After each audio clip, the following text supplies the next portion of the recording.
아멘. 읽은 말씀을 가지고 오늘 나눌 말씀의 제목은 창녀의 낫입니다. 창녀의 얼굴이라는 뜻이에요. 창녀의 낫이라는 단어를 쓰시는데 이렇게 쓰신 거죠. 3장 3절 말씀입니다. 같이요, 시작. 그러므로 단비가 그쳤고 늦은 비가 없어졌느니라. 그럴지라도 내가 창녀의 낯을 가졌으므로 수치를 알지 못하느니라. 창녀의 낯이라는 단어를 쓰셨는데 이 창녀의 낯이 의미하는 바가 이거예요. 부끄러운 줄 모르는 거. 지난 세월들 돌아봐도 부끄러운 것이 있을 법도 한데 살아보니까 알겠잖아요. 그때 그러지 말걸 하는 것들 많이 떠오르고, 그때 좀 차분할 걸, 그때 좀 단정할 걸, 그때 그 말 하지 말 걸, 그때 그 일 하지 말 걸, 그때 거기 가지 말 걸 하는 수많은 후회들이 떠오르잖아요.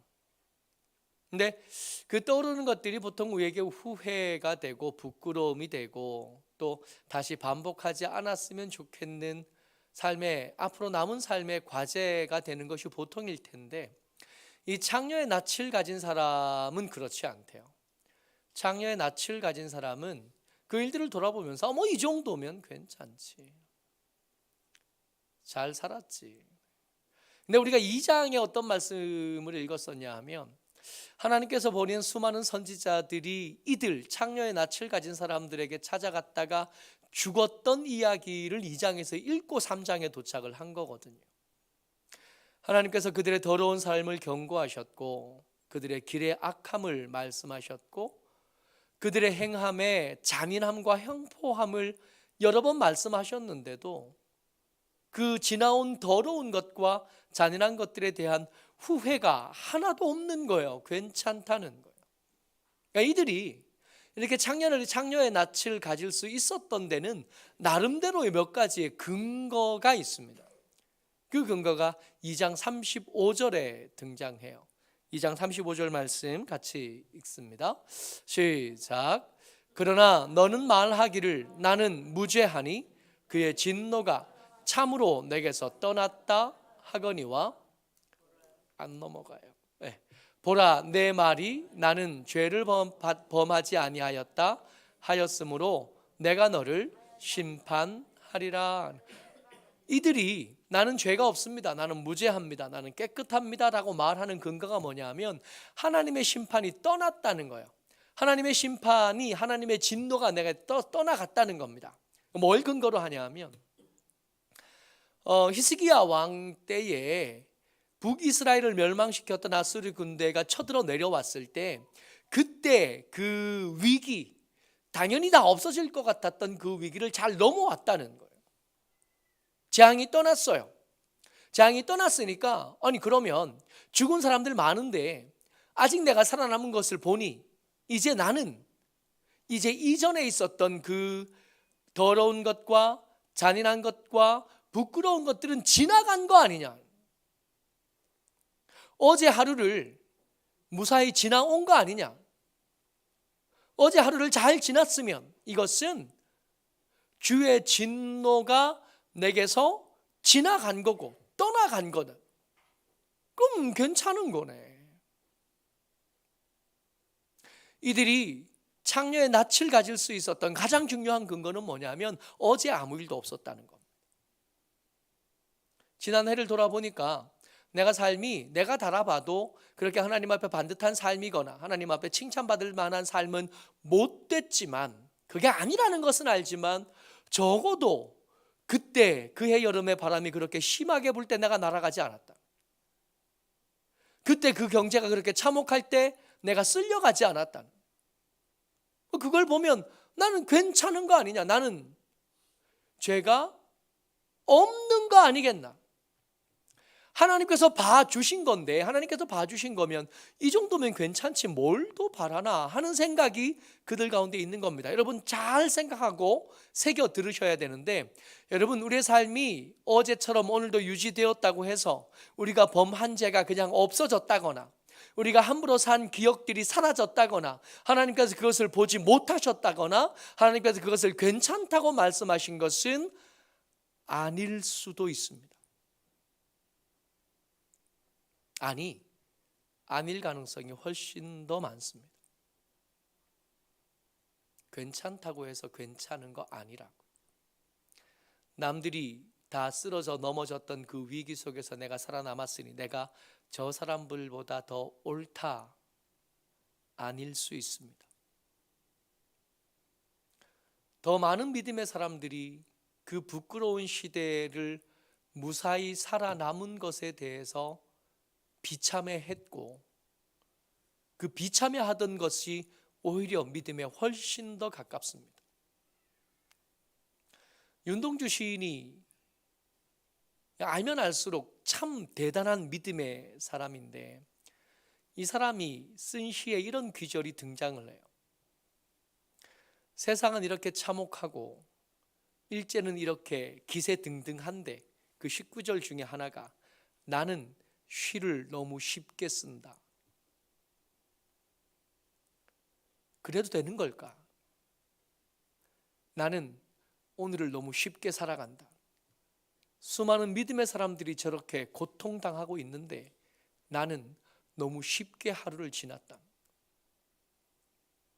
오히려 평안하고 형통한 삶을 부끄러워하고 죄스러워하던 믿음의 사람들이 많이 있다고요. 근데 창녀의 낯을 가진 사람들은 어제를 무사히 지났으니까 이건 하나님이 괜찮다고 말씀하신 거 아니냐. 근데 이런 사람들의 눈에 보이는 하나님의 특징이 있어요. 창녀의 낯을 가진 이가 바라보는 하나님은 이게 앞뒤가 좀 달라. 참 옹졸하기가 이럴 때가 없어요. 내게 문제가 있었으면 어제 그 바람 불 때 나를 날려보내셔야 되는데, 그 위태로울 때 나도 없애버리셨어야 되는데 어제는 아무 일 없이 그냥 내버려 두시다가 하나님의 사람 선지자를 통해서 계속해서 말씀하시는 거예요. 네가 죄가 많다고. 잊기로 한 거 아니었나요? 어제를 무사히 보내면서 내가 지었던 죄, 잘못 살았건 그 더러웠던 삶들을 잊어버리기로 한 거 아니에요?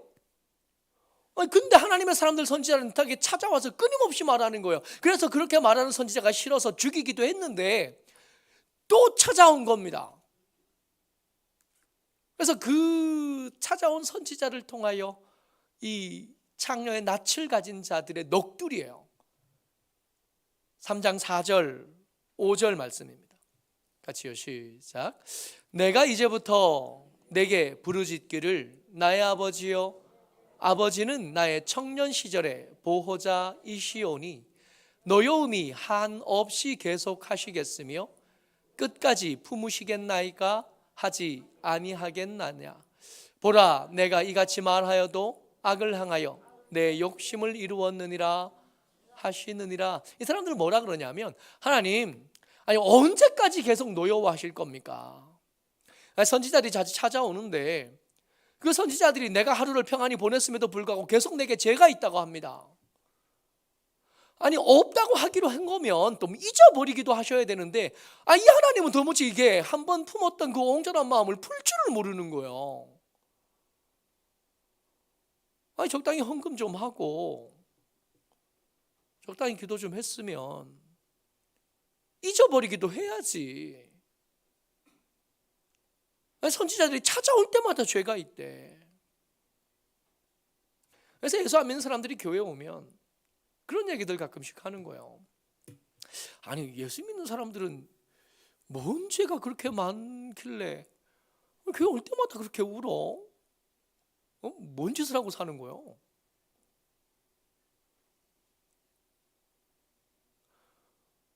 왜 그렇게 말할 수 있느냐 하면 창녀의 낯을 가졌기 때문입니다.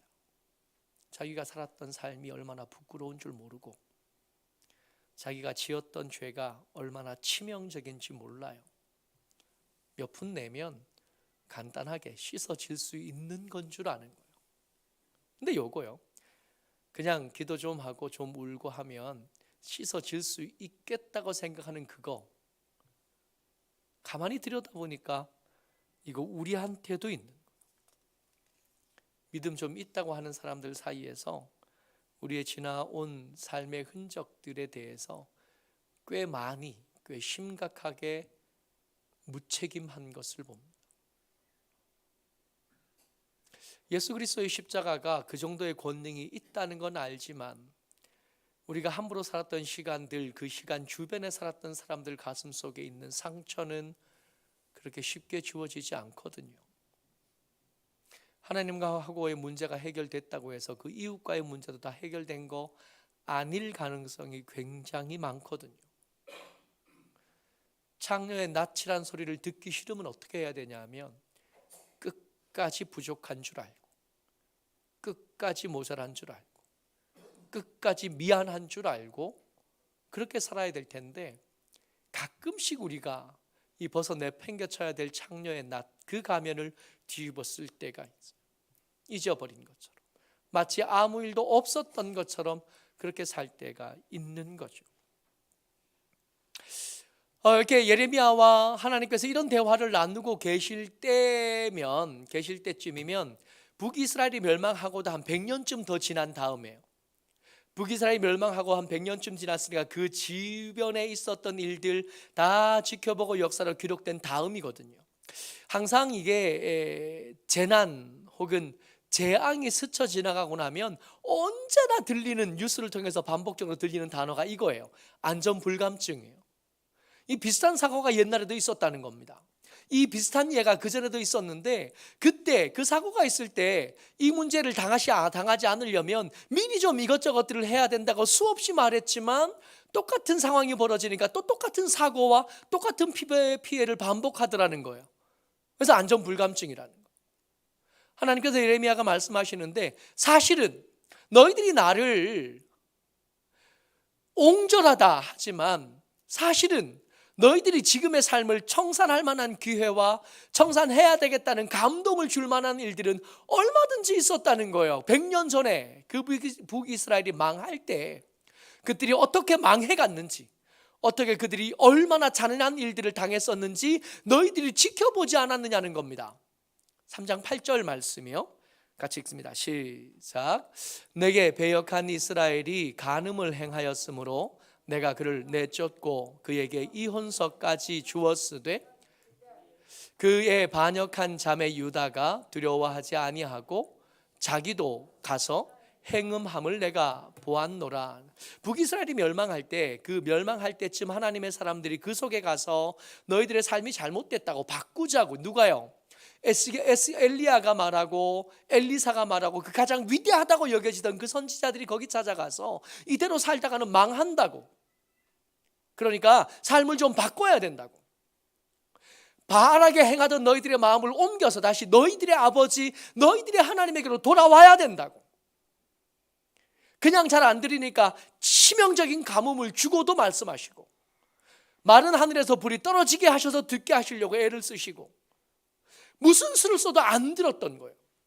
그들이 여전히 하나님을 거역하여 바알을 쫓아다니면서 행음하고 있을 때 이 일들이 어떻게 진행되어져 가는지 남유다 사람들이 지켜봤던 겁니다. 저들의 더러운 삶, 저들의 부끄러운 삶을 하나님께서 어떻게 만지셨는지, 어떻게 치셨는지, 어떻게 잔인하게 저들을 다루셨는지를, 아수르를 데려다가, 그 잔인한 군대를 데려다가 그 나라를 완전히 지도에서 지우시면서, 역사 속에 완전히 지우시면서 보게 하신 거예요. 왜요? 두려워하라고.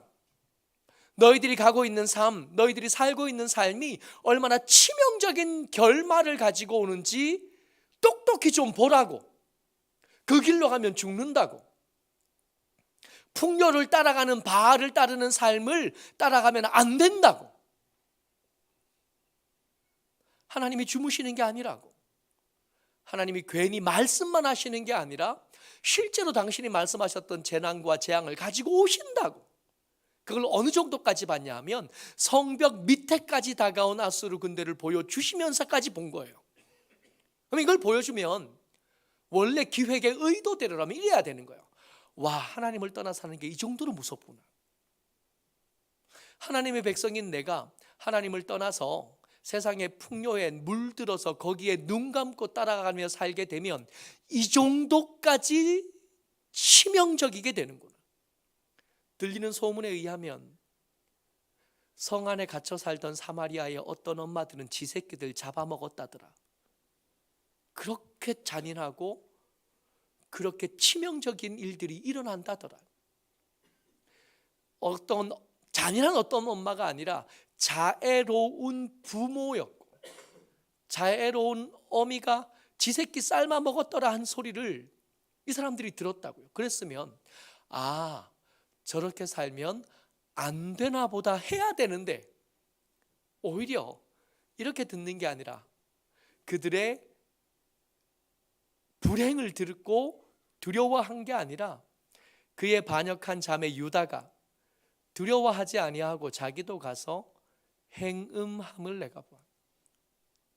그 멸망한 이야기를 듣고도 조금도 무섭지 않다고 생각합니다. 그 잔인한 사건의 이야기를 다 듣고 아는 사람들이 왜 그랬대? 바알에게 그렇게 치명적인 뭔가가 있나? 이런 위험을 다 감수하고라도 따라가 볼 만한 뭔가가 있었을까? 그게 뭘까? 이렇게 반응한 겁니다.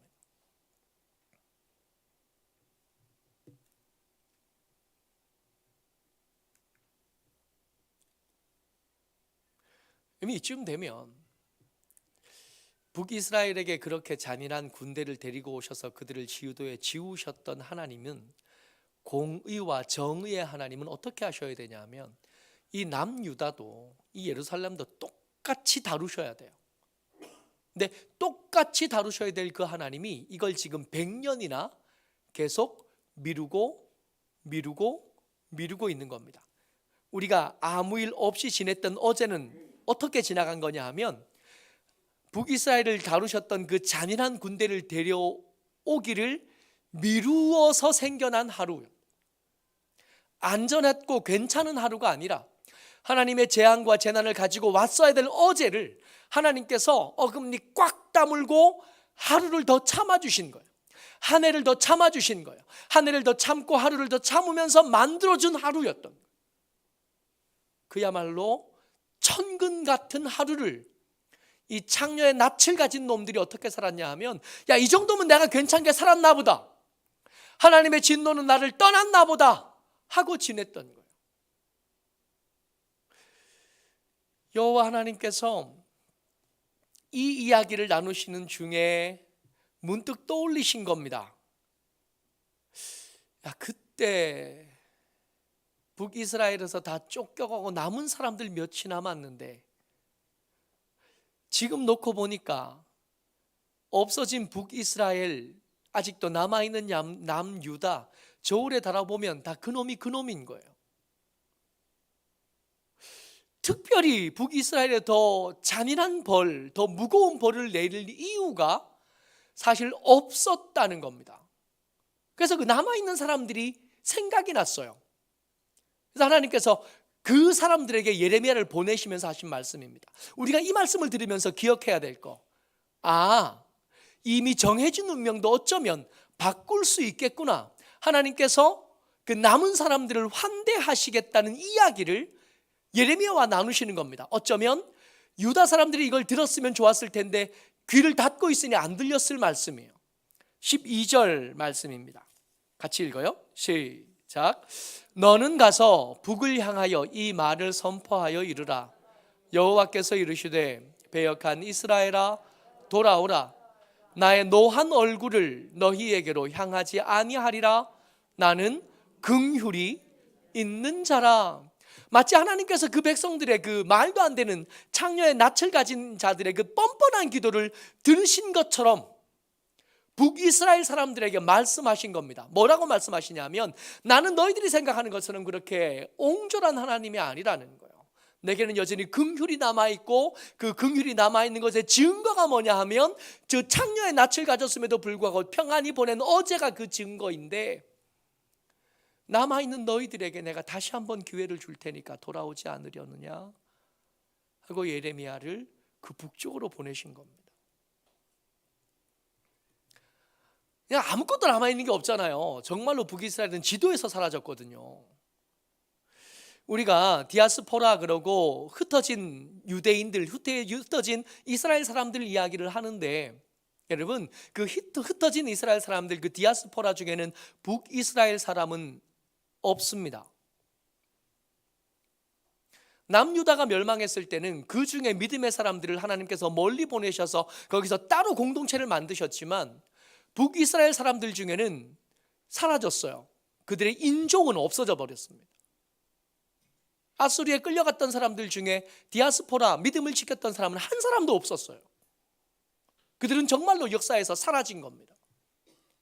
아니, 하나님 이제 늦지 않았습니까? 이미 100년이나 지났습니다. 우리가 멸망한 지 100년이나 지났고 우리에게 남은 거 아무것도 없습니다. 하시려면 진지게 했었어야죠. 할 만한데, 만약에 너희들이 내게 돌아오기만 한다면,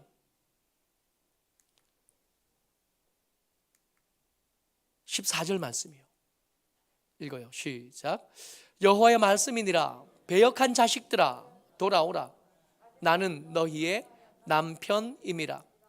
내가 너희를 성읍에서 하나와 족속 중에서 둘을 택하여 너희를 시온으로 데려오겠고, 내가 또 내 마음에 합한 목자들을 너희에게 주리니 그들이 지식과 명철로 너희를 양육하리라. 저들의 형편이 지금 어떻게 됐냐 하면 다 죽었어요. 다 죽고 없어졌는데 어느 정도 남았냐 하면 성읍에서 1명 정도 남았고 족속들 중에서 2명 정도 남은 겁니다. 이 정도라도 괜찮아. 내가 그 1명, 그 2명 가지고도 다시 시작할 수 있고, 그들 가운데 좋은 목자를 보내서 그들을 잘 가르쳐 양육해서 얼마든지 만들어낼 수 있으니까 지금은 너희를 내가 부를 때 배역한 자들이라고 부르지만, 그 배역한 자들 중에라도 1명이라도 돌아온다면, 그들 중에 다 죽고 정말 소명이 나간 눈꽃만큼도 남아있지 않지만 그 중에 2명만이라도 돌아온다면 내가 그를 통해서도 나라를 만들 수 있어. 하나님께서 이렇게 말씀하시기에 이게 처음은 아니잖아요. 기억나는 말씀들 있지 않아요? 내가 저것들 다 쓸어버리고 너로부터 다시 시작해서 다시 역사를 만들어가겠다고 모세에게 말씀하셨던 것들이 떠오르는 겁니다. 정말 필요한 건 뭐냐면, 하나님 이제 다 끝났습니다. 우리의 시간은 끝났고 우리의 자본은 끝났고 내 능력은 끝났고 내 지혜는 끝났습니다. 안 중요하다는 거예요. 하나님의 능력으로 그걸 다 채우실 수 있다는 거예요. 다만 지금은 배역한 자로 있지만, 지금은 창녀의 낯으로 부끄러운 줄도 모르고 있지만 돌아오면 되는 거예요. 만약에 누구라도, 그들 중에 누구라도 돌아오기만 한다면 내가 환대하겠다는 것, 내가 환영해 주겠다는 거예요. 여러분들과 제가 섬기는 우리 교회의 가장 중요한 덕목 중에 하나가 뭐냐 하면 이 환대입니다. 예수님께서 참 쓸모없는 나 같은 사람을 환대해 주셔서 여기 세우셨잖아요. 예수님께서 우리 전부 다 사정이 비슷비슷한데 우리를 환대해 주셔서 여기 있게 하셨잖아요. 가능했던 건 하나님께서 창녀의 낯을 가졌던 우리, 배덕한 자들 중에 하나였던 우리를 환영해 주셨던 겁니다. 그러니까 하나님께서 환대하시니까 그런 모임이 된 우리는 우리 가운데 오는 누구라도 환대할 준비를 하는 게 마땅하거든요. 다만 다들 모든 사람을 다 환대할 수 있지만 모두가 이 환대의 대상이 되는 건 아니에요. 환대에는 조건이 있습니다. 예수님의 환대를 받으려면, 하나님의 이 옹졸하다 여겨지던 이 하나님의 환대를 받으려면 반드시 갖춰야 될 조건이 있어요. 같이 읽습니다. 13절 말씀이요. 시작. 너는 오직 내 죄를 자복하라.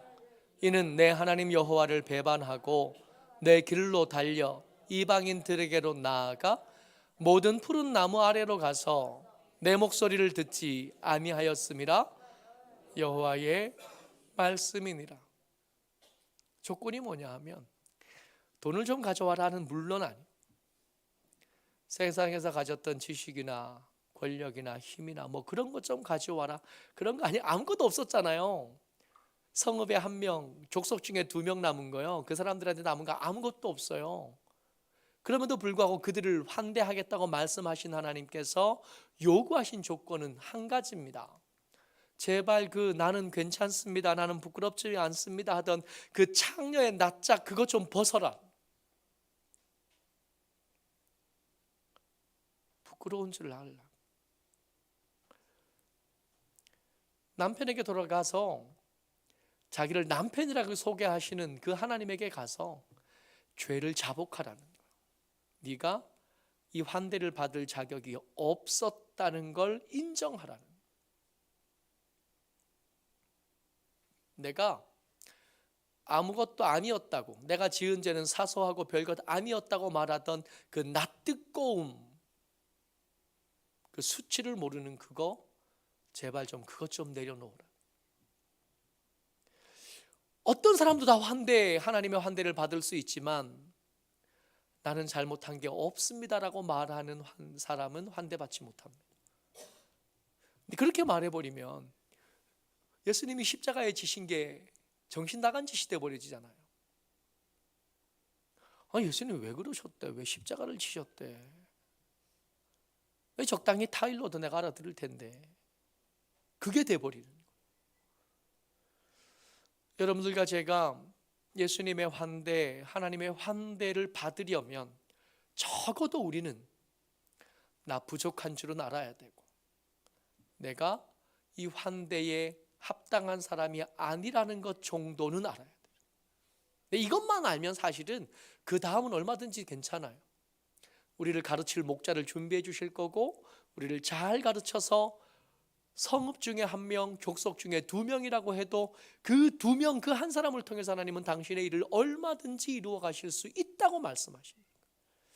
하나님, 나 같은 사람 하나님의 교회에 더해지면 교회가 부담스러울 텐데 괜찮으시겠습니까? 괜찮다고요.